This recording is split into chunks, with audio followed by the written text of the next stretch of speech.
नमस्कार, स्वागत है आप सभी का। मैं हूं हिमांशु और आप देख रहे हैं हलचल इंडिया। बेबाक खबर तेज असर। आइए नजर डालते हैं आज की खबरों पर। वन गुर्जरों की विभिन्न समस्याओं को लेकर समाजवादी पार्टी के विधायक उमर अली खान के नेतृत्व में वन गुर्जर आज प्रभाग्य वन अधिकारी शिवालिक वन प्रभाग से मिले और अपनी समस्याओं से अवगत कराया। सपा विधायक उमर अली खान ने कहा कि आज वन गुर्जरों को जीवन यापन के लिए काफी समस्याओं का सामना करना पड़ रहा है। उन्होंने बताया कि आज भी वन गुर्जर आदि मानवों की तरह जीवन जीने को मजबूर है, परंतु आज तक इनके बारे में किसी ने कुछ नहीं सोचा। वन गुर्जरों की विभिन्न समस्याओं को लेकर विधानसभा में भी उनकी समस्याओं को बताकर समाधान कराने की मांग की जा चुकी है। उन्होंने बताया कि आज वन गुर्जरों की विभिन्न समस्याओं को प्रभाग्य वन अधिकारी शिवालिक वन प्रभाग को अवगत कराया गया है और उनकी समस्याओं के समाधान की मांग की गई है।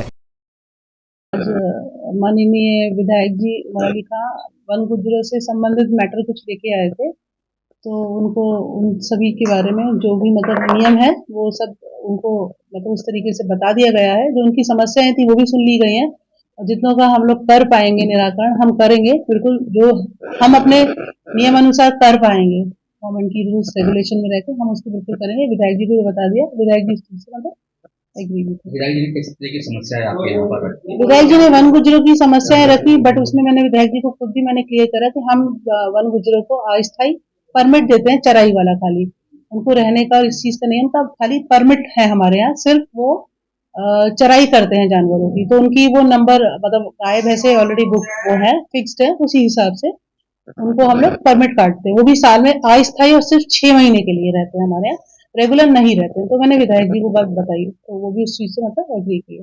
बेसिकली वही बिजली और जल की मेरी समस्या थी, तो हमने उनको बता दिया कि कुछ चीजों में हम नहीं कर पाएंगे कि कुछ चीज ऐसी होती है जो गाइडलाइंस है उनको फॉलो करना ही होता है। जैसे बिजली वाला मैटर था, तो जहाँ से केबल की लाइन जानी है बिजली की, तो बता दिया बिल्कुल उसमें हम जो भी हम अपने स्तर से कर पाएंगे हम उसको शीघ्र करवाते उसको कर देंगे। थैंक यू जी भाई। आज डीएफओ शिवालिक से मीटिंग थी हमारी वन गुर्जरों के मामले में। अब आपको पता ही है कि बेचारे वन गुर्जर आज भी जो है आदि मानव की जिंदगी गुजारने में मजबूर हैं। आज भी बेचारे जंगली जानवर, इनको जंगली आदमी इनको कहते हैं, वन गुर्जर कहते हैं, जम्मू वाले भी कहते हैं, इनके 50 नाम है, लेकिन इनके बारे में आज तक किसी ने सोचा नहीं है। हमने विधानसभा में भी मांग उठाई थी। हमने इनको कहा था कि जिस तरीके से उत्तराखंड और हिमाचल के अंदर इन लोगों को स्थापित किया गया है, सरकार ने इनको मुख्य धारा जोड़ा है, ऐसे ही उत्तर प्रदेश में इनको जोड़ा जाना चाहिए। और पहले उत्तराखंड के अंदर तो उत्तर प्रदेश में था उस टाइम जब इनको विस्थापित किया गया, ऐसे ही इन लोगों को भी करें, सहारनपुर वालों को भी करें। अब बिजनौर के अंदर भी किया जा रहा है, तो जैसे वहां पे हो रहा है उसी स्तर के ऊपर हमें भी हो। हमारे यहाँ पे तकरीबन 1800 परिवार वहां रहते हैं, जंगल के अंदर रहते हैं। कोई 10 किलोमीटर अंदर है, कोई 15 किलोमीटर अंदर है, कोई 5 किलोमीटर अंदर है। तो इस तरीके से इन लोगों का कोई समाधान होना चाहिए। इन लोगों को परमानेंट, इन लोगों का सॉल्यूशन हो, ये मुख्य धारा से जुड़े, इन लोगों को स्कूल मिले, इनको कॉलेज मिले। फिलहाल अगर आप पूछो, आज गर्म मुद्दा हमारे यहाँ पर यह है कि हमारे जो पूरा जंगल है ये आर्मी को दे दिया गया ट्रेनिंग के लिए, 30 साल के लीज पे दिया गया। बड़ी अच्छी बात है, खुशी की बात है। आर्मी हमारी मजबूत होगी तो हम लोग मजबूत होंगे, हमारा देश मजबूत होगा। हमें इस बात की बड़ी खुशी है। लेकिन हम लोग ये भी चाहते हैं कि जिस तरीके से आर्मी इनसे जंगल खाली करा रही है, इन लोगों को जंगल तो देना, इनको जगह तो रहनी चाहिए। अभी जंगल में कह दिया, अनाउंसमेंट कर दिया कि भाई जंगल खाली कर दो, यहाँ पे ट्रेनिंग होगी, बड़े बम चलते हैं वहाँ, बड़े बम की ट्रेनिंग है। कि भाई ये आपने अच्छी बात है, आप ट्रेनिंग कर रहे हो, लेकिन इनको तो कहीं बताओ, इनको तो कहीं जगह तो रहने के लिए। अब ये कहाँ चले जाएंगे, नीचे किसके घर में आके रुकेंगे? अच्छा, मियाँ बीवी बच्चे, फिर उनके साथ में 10-10 15-15 उनके पशु हैं, उनके जानवर हैं, उनको दूध के लिए उनको उनका कारोबार यही है।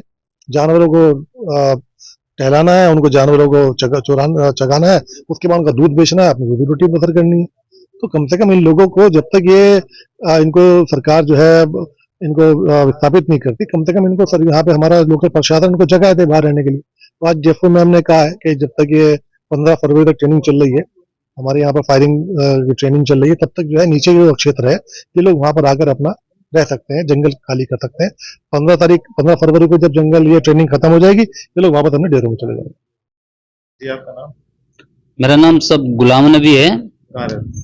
मैं बड़ाकला रेंज बादशाही बाग खोल चपड़ी में रहता हूँ। तो आज किस मामले में आप गए हैं यहाँ पर? हम इस मामले में यहाँ आए थे सहारनपुर डीएफओ ऑफिस में कि आर्मी के फायर होने से हमारे एक बंदे की बम लगने से उनकी डेथ हो गई थी।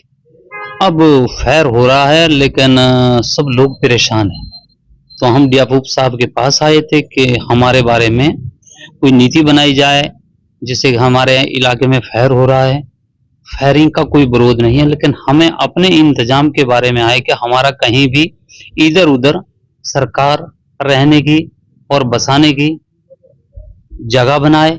जिस तरीके से हमारी राजा नेशनल पार्क के अंदर गेंडी खाता को बसाया गया 1987-88 में, सरकार ने एक निधि बनाई, उन लोगों को बसा दिया गया, जमीन दे दी, उन्होंने जंगल छोड़ दिए।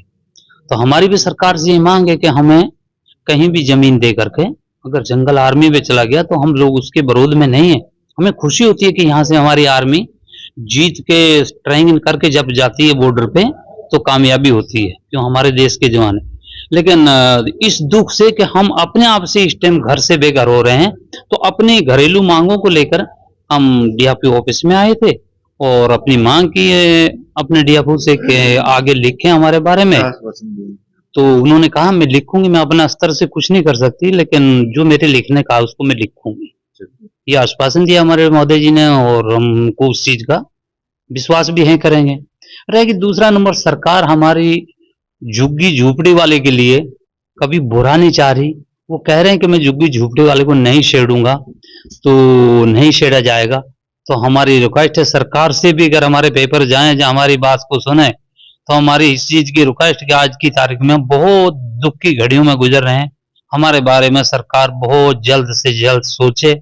और वक्त हो चला है आपसे विदा लेने का। कल फिर होंगे हाजिर कुछ नई और ताजा खबरों के साथ। तब तक के लिए दीजिए हमें इजाजत। नमस्कार। देखते रहिए हलचल इंडिया, बेबाक खबर तेज असर।